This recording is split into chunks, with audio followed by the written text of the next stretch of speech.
Fico bastante contente, né, de participar dessa conversa e também nesse momento importante, né, que celebra os 15 anos do Cefras.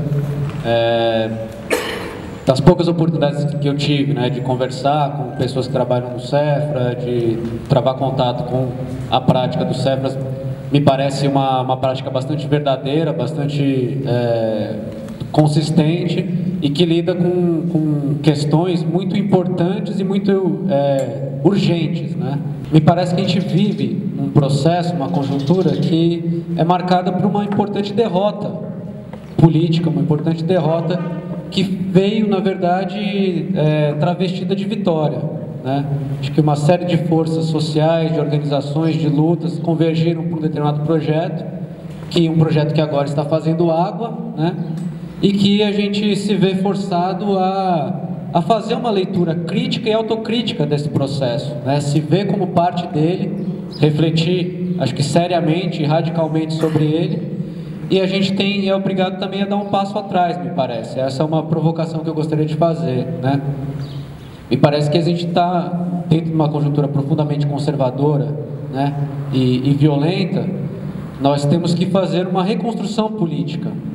E essa reconstrução, ela se dá, talvez o espaço fundamental nesse momento é justamente os espaços locais, pequenos, da nossa prática cotidiana, da nossa prática no trabalho, da nossa prática da militância, né?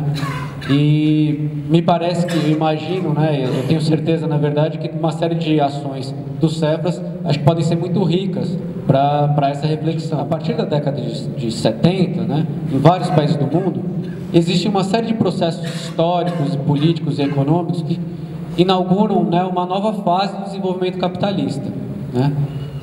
Talvez no debate a gente possa aprofundar essa discussão, mas aqui eu vou só discutir a questão, o papel do Brasil.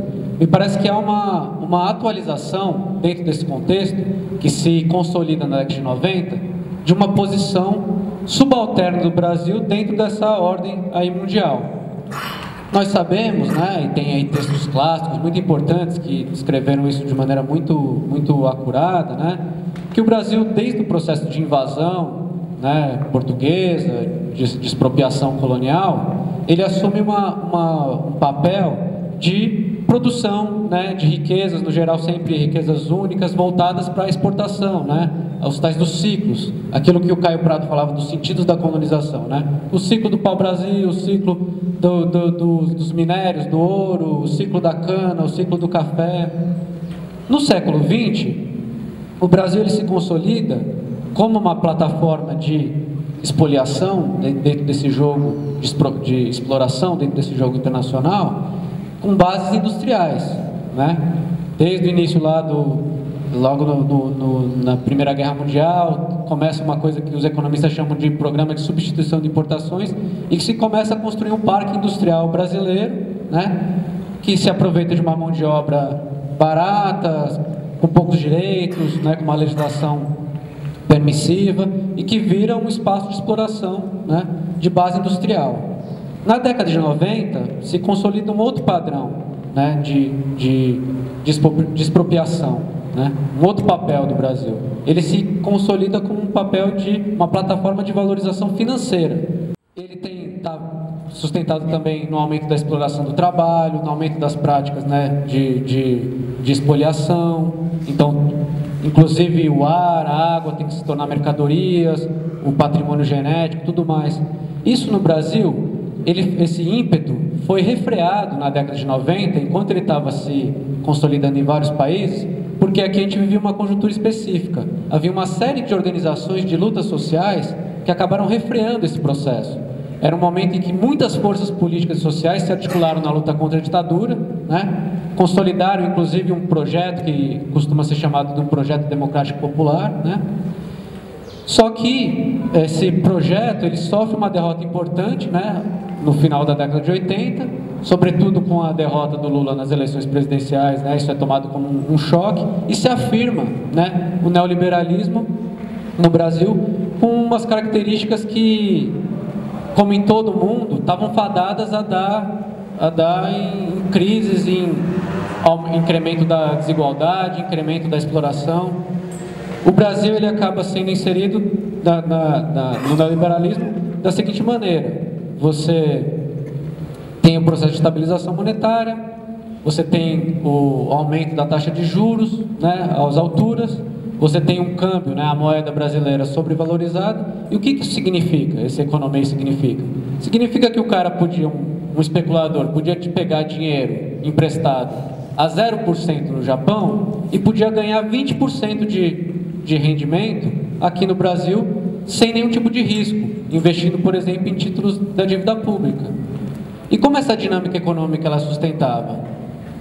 O Estado tinha que socializar as perdas, aumentar a arrecadação, aumentar a exploração, pegar dinheiro de toda a população trabalhadora e garantir, portanto, esses lucros exorbitantes, né, para os especuladores.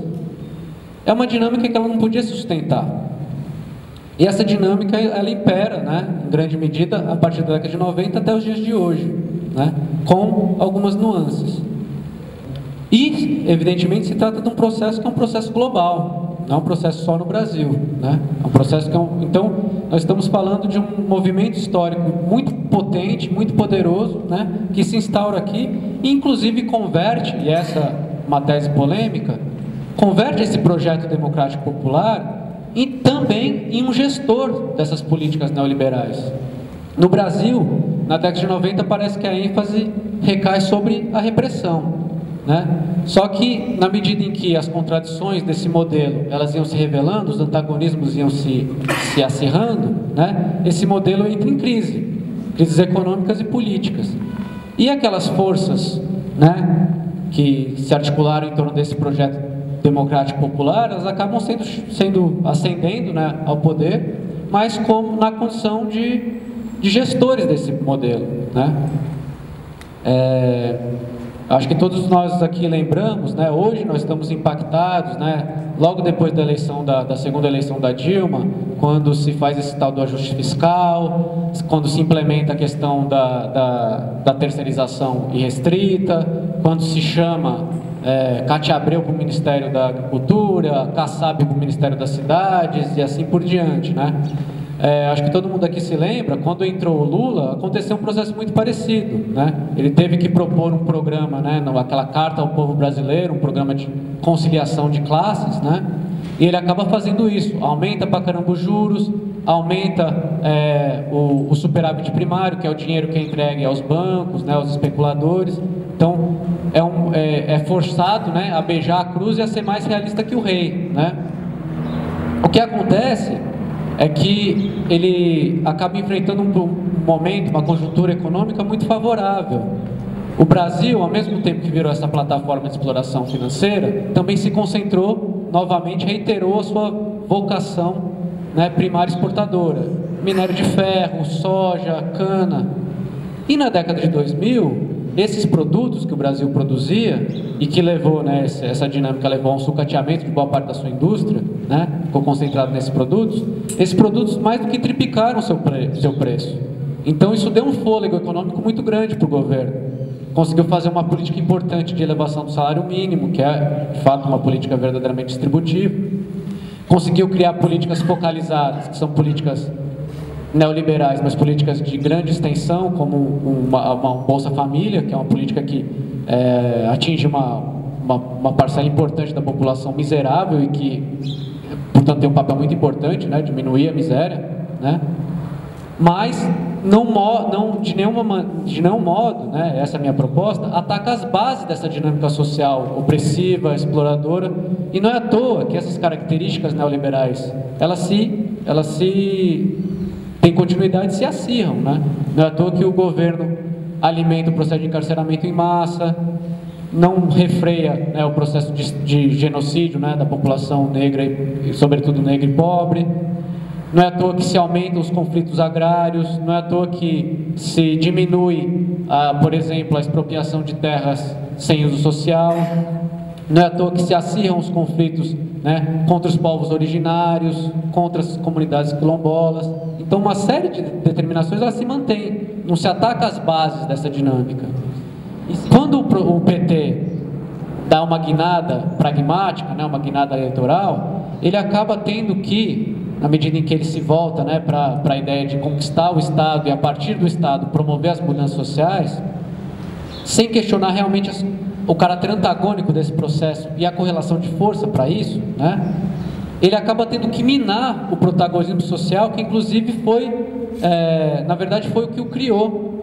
Todas aquelas forças muito ricas, né, aquelas lutas, aquelas organizações, aquela riqueza muito grande, ela acaba tendo que ser instrumentalizada para um projeto único, né, e acaba sendo minada, portanto, suas bases sociais efetivas acabam sendo minadas.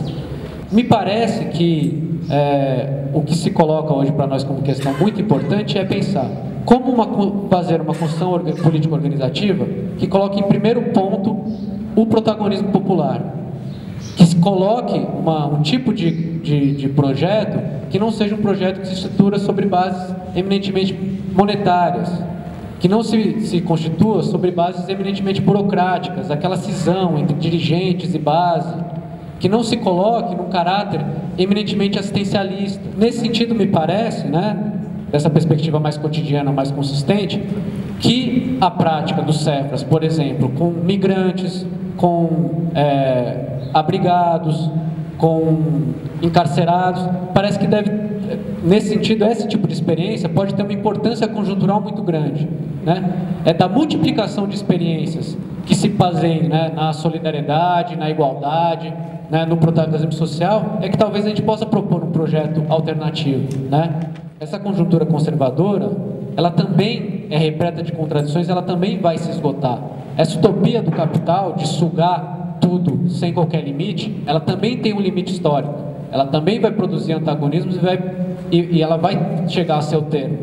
A questão é se a gente vai conseguir se fortalecer para apresentar um caminho, para propor, para construir um caminho alternativo, né? Então, acho que essa, né, as questões e a provocação é que eu queria deixar para o debate. Muito obrigado aí pela atenção de todos.